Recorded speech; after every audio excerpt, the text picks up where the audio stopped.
At our family barbecue, I offered to grill since my uncle was sick. My cousin said, "Please, you'd burn the house down." My dad took the tongs from my hand and said, "Let the real men handle it."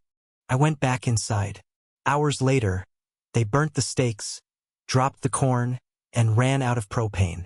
Everyone ate side dishes in silence. My grandma came into the kitchen, sat next to me, and whispered, "They've never been hungry enough to know who feeds them." I was 34 when it happened. The barbecue that made me cut ties with most of my family and changed how I looked at all of them. We were at my parents' house in Olathe, Kansas. One of those big summer gatherings where everyone's supposed to laugh and eat and act like we're all close. Uncle Randy was out with a leg infection. Diabetes? Real bad. He always ran the grill at our barbecues, but this time he had to sit it out. They propped him up in one of those folding chairs like he was still in charge, even though he couldn't stand. Everyone was pretending like it was all fine, but I saw the problem before it even started. Nobody had stepped up to take over the food. My mom was already overwhelmed trying to juggle pasta salad, fruit bowls, deviled eggs. My dad was busy talking to neighbors. My cousins were drinking Coors Light and playing bags. It was a mess. I offered to help. I said it like it was no big deal. "Hey, I can take care of the grill. Steaks and corn, right?" I wasn't showing off. I just wanted to make sure people had food on their plates. I've worked in kitchens. I even ran a food truck until things went south. Everyone knew I could cook, but they never treated it like it mattered. That's when Travis, my cousin, mid-30s, smug as hell, works in insurance, turned and laughed. He shook his head. "Please," he said. "You'd burn the house down." A few people chuckled. Not full-on laughs, but enough. My face got hot. Then my dad stepped in. I thought he'd back me up. Instead, he walked right over, took the tongs out of my hand, and said, "Let the real men handle it." That was it. He didn't even look me in the eye. Just turned and started poking at the steaks like he knew what he was doing. I didn't say a word. I didn't argue. I just went inside. I sat down in the kitchen, grabbed a soda, and stared out the window. I could see them out there. My dad and Travis messing with the lid, flames shooting too high, the corn still in plastic on the side table. They had no idea what they were doing. 30 minutes later, smoke was pouring off the grill. I watched them panic. One of them dropped the tongs. They tried flipping the steaks, but it was too late. I could tell from the smell, burnt. Then the propane gave out. Just like that. One of them must have left it half open before they even lit the thing. They fumbled for a backup tank. Didn't have one. No corn. No grilled meat. No backup plan. Dinner was cold potato salad, some chips, and a tray of limp pasta. Everyone sat on paper plates under the patio light, chewing in silence. No one said it, but they all knew. The whole meal was a joke. And then Grandma came inside. She sat down next to me like it was just another Sunday. She didn't ask me why I was in there or what happened. She just reached over, touched my hand, and said real quiet, "They've never been hungry enough to know who feeds them." She got up and left. That line stuck with me. It grew into something inside me. I knew I had to change how I dealt with them. I wasn't going to be their joke anymore. That day, I decided if they didn't see me for who I really was, I'd make damn sure they never forgot it again. After that day, something in me snapped into place. I stopped trying to be accepted by them. I stopped waiting to be seen. Instead, I got to work. I poured myself into my cooking again. But this time, I did it for me. I picked up a second job working nights in a diner just outside of Kansas City. I saved every penny I could. I bought a small used smoker off Craigslist. Fixed it up myself. Started smoking ribs, brisket, turkey, testing sauces and rubs I made from scratch. My apartment started smelling like a barbecue pit. And people noticed. My neighbor once knocked on my door just to ask what I was making. I gave him a plate of ribs.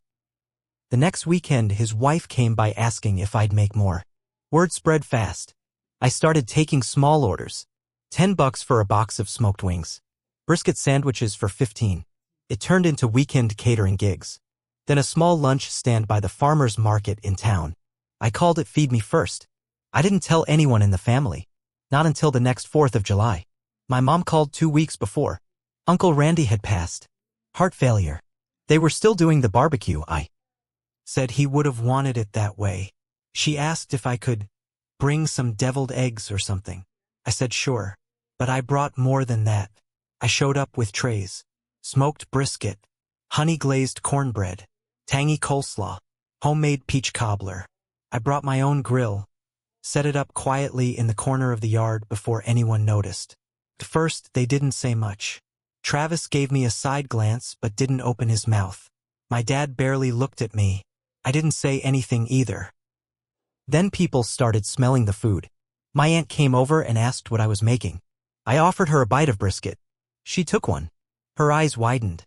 She walked away with a plate. Then others came. My cousins. The neighbors. My dad eventually. No one touched the hot dogs or the overcooked burgers they'd made. Not one person. And for the first time ever, they all sat down to eat my food. My dad walked over last. He had a plate full of ribs. He stood in front of me like he wanted to say something. He didn't. He just nodded and walked away. It wasn't enough. Not yet.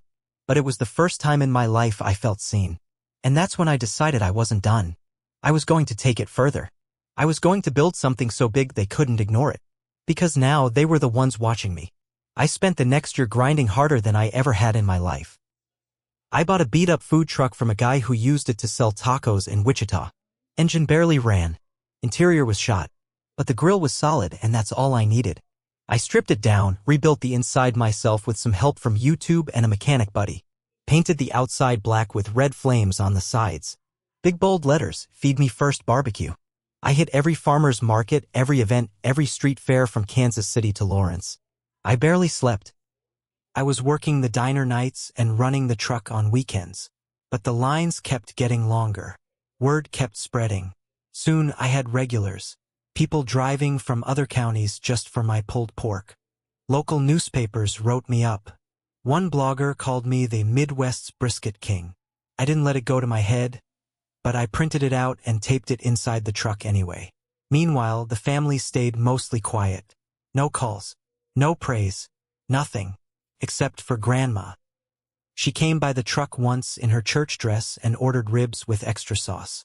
Sat at a picnic table and ate every bite with her hands. When she finished, she said, "You feed people now. They don't forget that." Then she handed me a folded envelope. Inside was a check for $5,000. "I want you to get your own place," she said. "Something that doesn't roll away when you park it." That was the final push I needed. I leased a spot in an old gas station off Highway 169. Spent months fixing it up, turning the garage bays into dining space with concrete floors and wood tables. Installed a massive smoker out back. Named the place Feed Me First Smokehouse. Opening night? We sold out in 2 hours. That's when Travis showed up. He walked in wearing a tie like he'd just come from work. He looked around like he couldn't believe what he was seeing. "This is yours?" he asked. I nodded. "Yep." He looked around again. "I didn't know you were still doing this." "No," I said. "You didn't." He asked if I had a table for him and his fiancée. I said no. We were full. He got quiet. Then asked if he could get food to go. I told him to get in line like everyone else. My dad came by 2 weeks later. I thought he was just there to eat, but he had something else in mind. He pulled me aside while I was wiping down tables. "I was wondering," he said, "if you ever thought about franchising. You know, opening another spot, maybe I could invest." I laughed. Not to be rude. Just because the idea of it was so absurd coming from him. "You wouldn't even let me hold the tongs," I said. "Now you want in?" He tried to laugh it off, but I didn't. I told him no. He didn't take it well. He left angry, muttering something about me having a chip on my shoulder. He wasn't wrong. That chip built everything they now wanted a piece of. But I wasn't done yet, because the next family event was coming, and I had plans for that too. The next family gathering was Thanksgiving. Mom called in early October, acting like nothing had ever happened. "We're doing it at the house again," she said. "Everyone's coming. Can you bring some of that smoked turkey of yours?" I didn't answer right away. "You know," she added, "your dad keeps talking about how proud he is of what you've built." That line hit me, not in a soft way, in a strategic way. They didn't really care about what I built. They just wanted it now that it was successful. But I said I'd be there. For weeks leading up to it, I planned every detail. I wasn't just going to show off, I was going to make a point they couldn't forget. Thanksgiving morning, I showed up with 2 trays of smoked turkey, one of honey bourbon ham, cornbread stuffing, mac and cheese. collard greens, and pecan pie. Everything perfect. Everything made by me. They had their usual dishes out too: dry turkey, mushy casseroles, canned cranberry sauce. But no one touched any of it. Everyone went for mine. The tension was thick. Even Travis didn't make a joke this time.